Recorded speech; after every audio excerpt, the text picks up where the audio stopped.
Finalement, la cuisine, c'est pas ce qu'on mange le plus important, c'est surtout avec qui on le partage.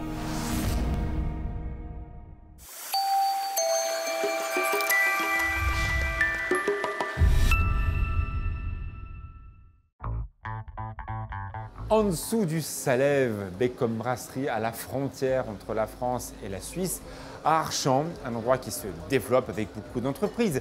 Le monde entier va prendre son avion à Genève, vient découvrir cette partie très intéressante de la Haute-Savoie, proche de tout, au carrefour de pleine influence, les Alpes d'un côté, le Jura de l'autre, et une belle cuisine créative, celle d'une brasserie, Beckum Brasserie.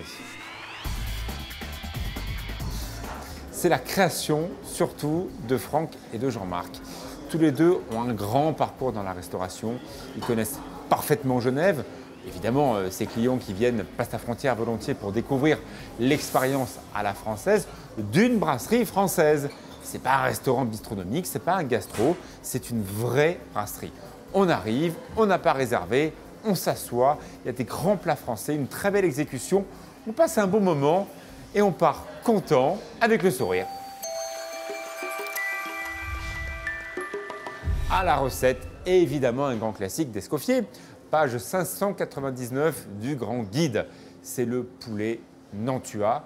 Bien sûr, c'est la sauce avec l'écrevisse. Un Nantua, c'est juste à côté d'ici, c'est à la frontière entre les Alpes et le Jura, avec des écrevisses du lac Léman, bien entendu.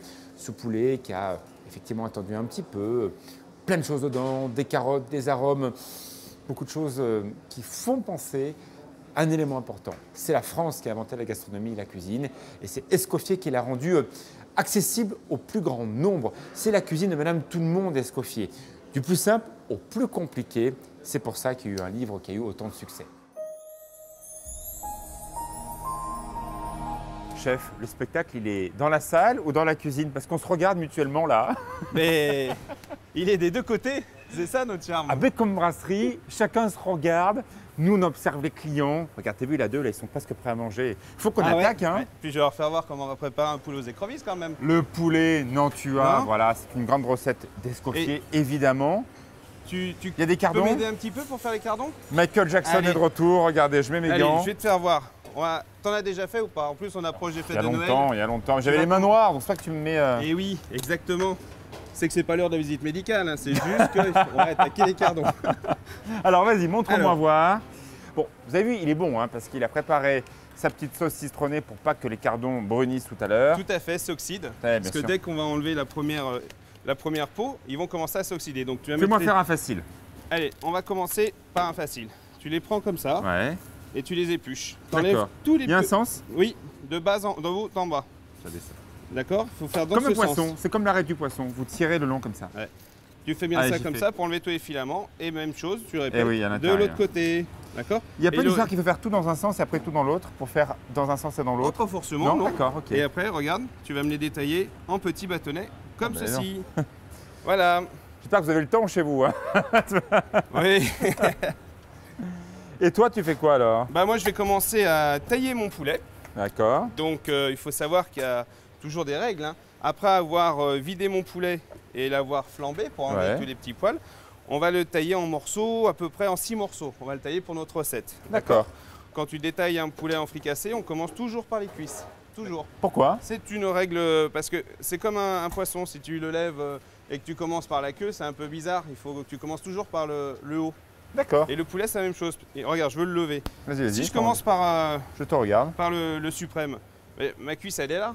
Oui. Donc c'est pour ça que je vais l'enlever en premier pour bien détailler. Vas-y, Voilà. montre-moi voir. C'est très intéressant ça. Pratique à la maison. Vous faites effectivement un poulet. On ne sait jamais comment couper. Ouais. Bon, voilà. On commence par les cuisses. Par Voilà. les cuisses, on fait tout le tour de la cuisse. On passe derrière le solilès. On la déjointe comme ça. Tu vois? Et après, tu Allez, suis. bon, quelle qualité, vous vous rendez compte? Vous avez vu ce poulet? Vous avez vu? C'est vraiment que c'est un poulet Incroyable. à pâte noire. C'est un cousin Ouais. du poulet de la volaille de Bresse. Tu vois? Génial. La chair est vraiment magnifique. Elle est un peu rosée. On voit que c'est un poulet qui a bien été en plein air, en élevage.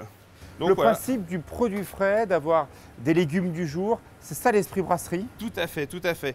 Donc tous les matins, on est livré par notre Simone nationale qui est basée à Philly. Bon, c'est un coin que je ne vais pas tous les jours, mais Ouais, mais tu es content d'aller voir tes producteurs, les choisir. Oui. Ah bah en plus, c'est beau de voir ces serres. Et d'Ivoire, dans ta carte, tu as beaucoup de plats comme ça qui changent en suggestion parce que des cardons, bon, ça va, il y en a effectivement pas mal dans ce genre de période, mais tu n'as pas les mêmes produits tous les jours. Est-ce que tu changes souvent ta carte? Alors, on précise peu de choses sur la carte pour éviter de la changer souvent et de travailler au rythme des saisons. Le principe de brasserie. Donc tu verras quand on va aller voir Simone, on va aller dans sa serre et elle me dit bah voilà ce que j'ai planté à telle époque, voilà ce qui sort en ce moment. Et des fois j'y vais mais j'ai rien, je repars bredouille. C'est le principe de la cuisine. Voilà. Alors après on va le faire saisir. Donc on va prendre une cocotte, on va faire fondre un petit peu de beurre et on va colorer nos morceaux de volaille. On va légèrement déglacer avec un petit peu de cognac, un petit peu de vin et mouiller avec du vin blanc, d'accord? Et on va rajouter une petite mirepoix, donc une petite garniture aromatique, carottes, oignons, un petit peu de poireaux, pour mêler ces petits légumes avec la cuisson de la volaille qu'on va enfourner pendant 20 minutes pour une première cuisson. Tu vois? Ouais, je vois bien. Et là, tu verras, ça va être une petite coloration brune. C'est sympathique, un bon plat familial. Franchement, il n'y a pas grand-chose de mieux. Hein. Auguste Escoffier, très certainement celui qui a inventé la cuisine moderne, tant du point de vue des cuisiniers, parce que c'est lui qui a donné par exemple la première mutuelle pour les cuisiniers, c'est celui qui a organisé le principe de brigade, où chacun a sa place et travaille pour le bien commun de tous. Et bien sûr, les recettes, 5000 recettes où on retrouve de classiques. Comment fait-on une béchamel? Comment on fait une mornay, par exemple? Quelles sont les cuissons et les différents types de produits à la française? La pintade, par exemple, le poulet, c'est la recette d'aujourd'hui. Il y a 150 versions. Donc, c'est ce qu'on aime retrouver. C'est des basiques qui permettent aussi au chef de retrouver une base et de l'adapter en fonction du goût du jour. Parce que, bien sûr, au déjeuner, on veut manger un peu plus léger, on veut avoir des choses un peu plus croquantes, un peu plus fondantes, un peu moins de gras, des choses qui sont peut-être un peu plus méditerranéennes, mais c'est la base de la cuisine d'aujourd'hui. Avec moi, un épicurien. Ça va François? Très bien, merci. Alors c'est vrai, tu es un grand connaisseur de la cuisine et tu défends nos chefs qui sont installés ici à travers ce personnage évidemment français, Monsieur Escoffier, Auguste de son prénom. Voilà. Presque un Savoyard parce qu'il est né à Villeneuve-Loubet, on est dans le sud de la France, à côté de Nice, avant que la Savoie soit française, comme le comté de Nice. Donc voilà, c'est un cousin. C'est un cousin, voilà, un cousin très proche. Voilà. 5000 recettes, les bases de la cuisine française. On va parler aussi de l'homme engagé qui a réinventé l'organisation de la cuisine. Mais d'abord, un mot sur les recettes. Est-ce qu'aujourd'hui, elles sont encore actuelles? Bien sûr, les recettes du livre Escoffier sont des recettes modernes. D'ailleurs, quand on cherche un peu de modernité, on va toujours puiser à la source. Ah oui? Et la source, c'est… C'est ton référentiel? Oui, c'est mon référentiel. Quand j'ai besoin d'idées, quand j'ai besoin… quand je tourne autour d'un produit, je vais aller plonger un petit peu dans les recettes Escoffier qui va obligatoirement me donner des idées, qui va obligatoirement me donner des idées sur le travail, sur l'association des goûts, l'association des épices. Et puis, je tourne autour du produit, je tourne autour de la recette et je trouve toujours. Voilà, c'est toujours un bon moyen de recherche. Franck est le chef d'une grande brasserie. On est ici à la frontière entre la France et la Suisse. Il nous fait un plat directement inspiré d'Escoffier. Ça veut dire qu'on peut faire un plat comme ça au quotidien? Bien sûr.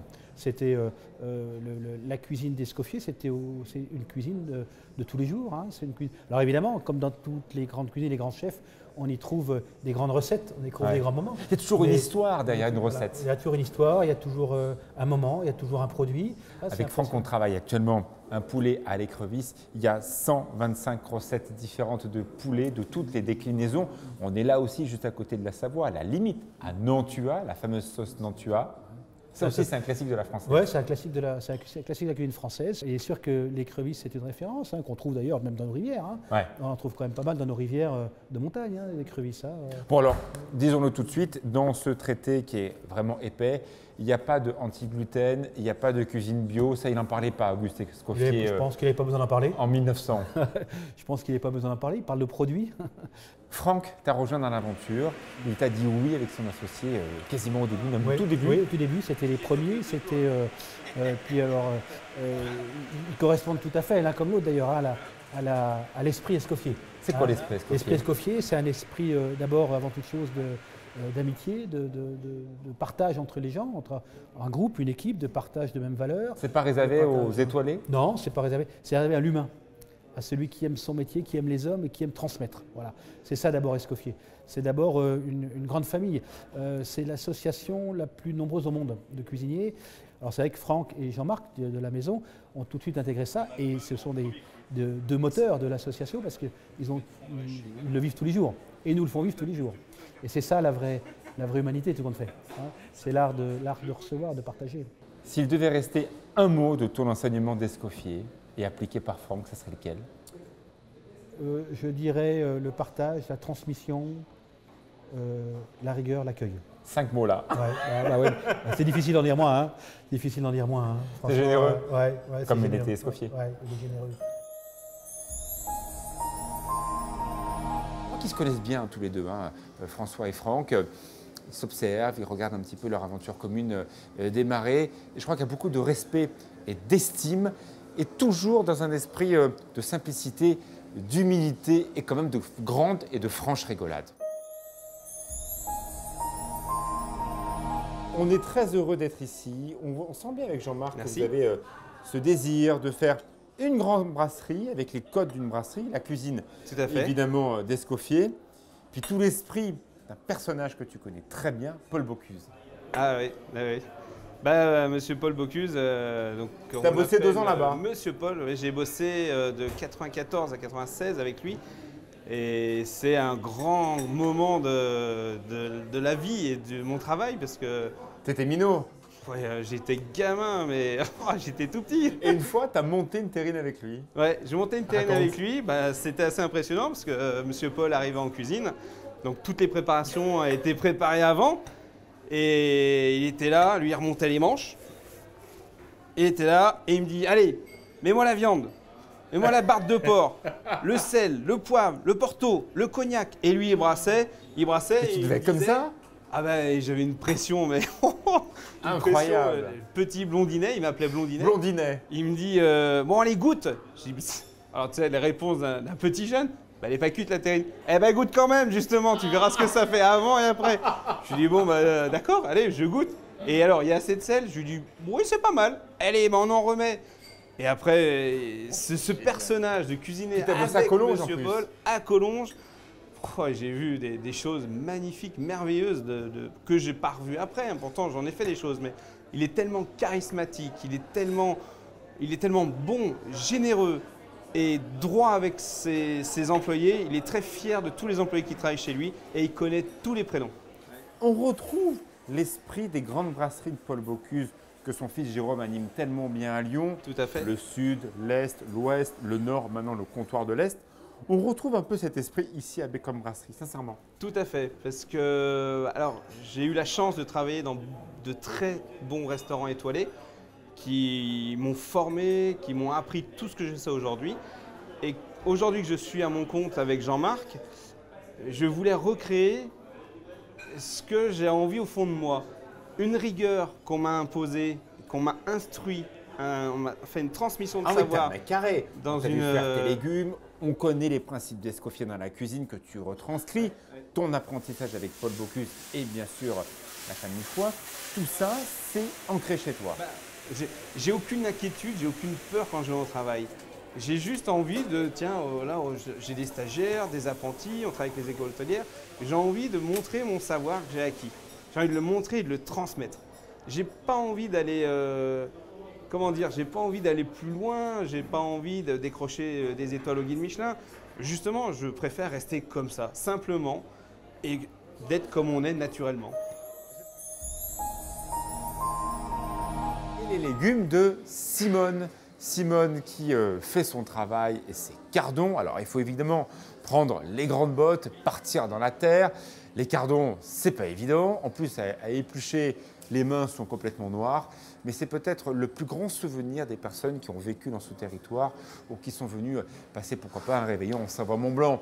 Parce qu'un gratin de cardon avec une poularde ou un simple poulet, c'est merveilleux. Si vous parlez des cardons aux gens de l'Ouest, ils ne connaissent pas du tout, Parisiens pas du tout. Le cardon, on le retrouve à l'est du Rhône, quasiment de la Provence jusqu'au Savoie. On travaille à peu près sur une trentaine d'hectares, mais on fait beaucoup de céréales et de la culture maraîchère, comme ça on peut faire des rotations pour prendre soin justement des terres et de la nature, parce que c'est un flambeau qui nous ont transmis, de toujours faire attention à la nature et à un équilibre, quoi. Voilà, c'est dans ce style-là. Et après, ça s'apprend sur le terrain, vu qu'on a nos parents qui nous ont retransmis tout leur savoir. Et après, nous, on s'adapte au fil du temps, des saisons et puis des nouveautés, tout ça, quoi. Voilà. Chaque saison a ses couleurs, ses odeurs, ses goûts, ou même aussi bien dans les fines herbes que dans les légumes, que dans toutes sortes d'être en contact avec la nature et tout ça. On retrouve chaque saison cette redécouverte, ce renouveau. Même quand il y a de la neige, après ça vient tout blanc et tout ça, on dirait un gros gâteau qu'on a saupoudré de sucre glace. Mais voilà, c'est toute cette découverte, on y voit toujours dans le bon côté des choses. Après, qu'est-ce qu'on aime faire? On a appris à apprécier de tout faire, c'est dans notre nature, quoi. Depuis 50 ans, on a connu tous les types de commercialisation. Donc là, les gens y reviennent à cuisiner et à découvrir les vrais produits et tout ça. Après, c'est très difficile à trouver un bon équilibre dans les commerces et tout ça, quoi. C'est assez délicat, je dirais. On fait essentiellement du restaurateur, ceux qui cherchent vraiment la qualité, le goût, la proximité. Et puis on n'est pas dans les grandes surfaces ou tout comme ça. C'est vraiment gros et demi-gros. C'est pas encore dans le particulier. On attend que les enfants ils grandissent un peu. Puis c'est un nouveau challenge qu'on leur réserve, de faire évoluer notre produit par rapport à ce que le chef il a besoin. Il cherche tel et tel produit, donc on essaye de voir qu'est-ce qu'on peut lui mettre à sa disposition qui est au top, quoi. Ils sont bien ouverts au niveau saisonnalité. De ne pas nous dire, tiens, je veux des tomates en plein hiver. C'est comme un bon plat, ça se cuisine ensemble et puis après, pour faire quelque chose de bien évolué, quoi. Voilà. Le Genevois fait totalement partie de Savoie-Mont-Blanc. L'histoire, bien sûr, l'histoire de Genève, l'histoire de toutes ces contrées autour, ce Salève, où il faut savoir que très souvent les vaches vont paître à l'eau dans la montagne et passent la frontière en redescendant en Suisse. C'est un lien, c'est un liant ici. Il n'y a pas de frontière, tout le monde se connaît. Il y a des vergers juste à côté, il y a bien sûr les poissons du Léman. Et chacun va trouver son produit et faire son marché de part et d'autre de la frontière. Et c'est pour ça qu'on aime de retrouver une brasserie en plein cœur de ce territoire, parce que il y a beaucoup de frontaliers, il y a beaucoup de gens qui passent par Genève, il y a beaucoup de personnes qui ont envie de découvrir une belle brasserie, des produits, une expérience à la française. C'était le défi réussi de Bécom Brasserie. Je suis avec Blondinet, c'est le surnom que lui a donné Paul Bocuse, n'est-ce pas, chef? Tout à fait, tout à fait. Alors, Blondinet qui est un peu rouge écrevisse comme moi, parce qu'il fait une chaleur, je ne vous dis pas. On est en train de faire la sauce Nantua. Tout à fait. Donc alors, raconte-nous. On vient de terminer la cuisson, la pré-cuisson de nos écrevisses. Donc on a une belle base qui vient d'être terminée. Avec échalote, du beurre, de l'ail. Tout à fait. Puis la flambée. De l'échalote, de la tomate fraîche, une pointe de concentré de tomate. C'est la base. Un tomate fraîche. Voilà. Effectivement le concassé. Voilà. Tu l'as flambé avec un alcool. Tu as choisi toi le cognac. Le cognac. Mais on aurait pu le faire avec un autre alcool de la maison sans problème. Tout à fait. Tu l'as singé avec de la farine pour épaissir un peu la sauce. Tout à fait. Et j'ai mis une petite touche, donc il ne faut pas oublier qu'on a châtré les écrevisses avant, comme tu te souviens. Et moi j'aime bien terminer avec un petit peu de poudre de piment d'Espelette et un cordon de sauce de fond de veau. Qui va rajouter encore cette couleur, qui va l'allier entre l'ambre et le rouge, c'est normal, c'est la sauce Nantua. Tout à fait. Tu as mouillé, tu as remis, c'est assez marrant ce que tu as fait là à l'instant, mélanger et du vin blanc et du vin rouge. Pourquoi? Parce que c'est un petit clin d'œil à la région bordelaise, où j'ai passé quelques années là-bas, où il existe une recette, les écrevisses à la bordelaise.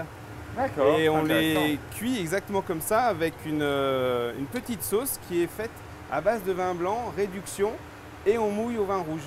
On a la base de notre sauce Nantua. Maintenant, donc, tu as ton poulet qui est cuit. ta julienne de légumes qui est parfaite. Voilà. Que va-t-il se passer maintenant? Et bien maintenant, je vais incorporer ma cuisson des écrevisses avec ma cuisson de la volaille. D'accord. Et on va commencer à la Allez, prends ta maryse. monter. Je suis. Donc voilà, donc là, je redonne une petite ébullition à nos deux cuissons. Donc la terre et la mer se rencontrent. Oui, bien sûr. Voilà, donc on fait une belle petite ébullition.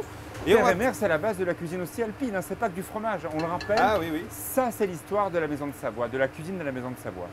tout à fait. Un petit peu de crème épaisse. C'est la base de la Nantua. Voilà, Pareil, bien sûr. exactement. T'as assaisonné ou pas? Justement, tu vas peut-être me dire s'il manque quelque chose. Ça rien, moi. Oh, elle est bonne, hein. Bah, tu sais, j'aurais pas beaucoup touché, hein. Et maintenant, on va terminer en replongeant notre volaille dans cette Parfait. belle sauce. Ah, c'est parfait. Parfait, parfait. Pour terminer notre petite cuisson, juste à point, 10 petites minutes. On est bien d'accord, hein. Vous avez vu que en l'occurrence, ces cuisses de volaille, ce qu'on a vu tout à l'heure, a été déjà pré-cuit. Et c'est l'assemblage que l'on fait au dernier moment dans la sauce avec les écrevisses. On ne mise pas sur toute la cuisson du poulet maintenant. Non. Ça a déjà été pré-cuit. Comme les écrevisses Et d'ailleurs. on rajoute Ouais, bien sûr. nos écrevisses. Et 10 petites minutes sur le coin du Ouais, fourneau 10 minutes, moi je vais passer en salle. à Je vais feu me doux. servir un bon verre et on va voir tout ça. Bah, avec Ah bien, plaisir. moi, ça me va bien tout ça. Jean-Marc et Franck, deux personnalités, deux épicuriens. C'est vrai qu'ils sont à l'aise, hein, ils aiment bien manger, ça se voit. Et ils aiment incarner cet endroit. Ils aiment partager du moment avec voilà, les clients, les serveurs. Tout le monde a cette envie de partager une belle expérience. Et surtout, eh bien, de vivre cette cuisine française, de vivre ces produits, d'être tout simplement dans l'instant présent. C'est ça la cuisine de brasserie. Quel bonheur de partager ce plat. Bon Jean-Marc, c'est un des grands plats traditionnels français. Je te laisse l'honneur de goûter. Avec grand plaisir, Moi, ça j'attaque hume aussi. bon, c'est délicieux. Alors, viens voir. Ah, tu vois, l'estragon résiste. On a juste ce petit clin d'œil du sud avec le thym tout à l'heure, laurier bien. 2 petites feuilles de laurier, La peine, une hein. brindille de thym. Mais bon, et la résistance de la région. Ah oui, Ah ouais. Il y a la résistance de l'écrevisse, la sauce Mantua, ta liaison pas farineuse du tout, très légère, C'est vrai. parce que tu l'as à peine singé tout à l'heure, on l'a vu. Alors Jean-Marc, parle-moi un peu de cette ambiance, puis aussi d'un personnage tellement important pour l'histoire française de la cuisine. C'est Paul Dubrul, on boit son vin, c'est votre associé, Voilà, tout et à c'est fait. quelqu'un voilà, qui fait partie de l'histoire. Voilà, donc Paul Dubrul, c'est notre associé depuis 4 ans. Aujourd'hui, on accompagne ce plat avec la cavale rouge. Donc c'est un cépage Grenache, Syrah et Carignan. Moi je vais goûter maintenant les cardons de Simone et ton gratin tel que tu l'as fait. alors les cardons de Simone que tu as fait ce matin, légèrement gratinés Oui. au Beaufort de notre Ah oui, d'accord. région. D'accord. Pour Ça donner un récupère petit clin une fois. d'œil. Ça Oui, vous une arrive de nous taper comme ça un joli plat au milieu de votre salle avec vos clients? Hélas, oui, ça se voit. Beaucoup quand on fait On se les régale essais. ensemble. Quand on Ouais. fait les essais de cartes, avant les changements de cartes, on fait des essais sur une assiette qu'on retravaille peut-être 4-5 fois. Bah, on la regoute 4-5 fois en Et salle. on prend 10 kilos à chaque carte. Voilà. Donc vous calculez donc 2 cartes par an. Voilà, c'est dramatique. Jean-Marc est le premier goûteur? Oui.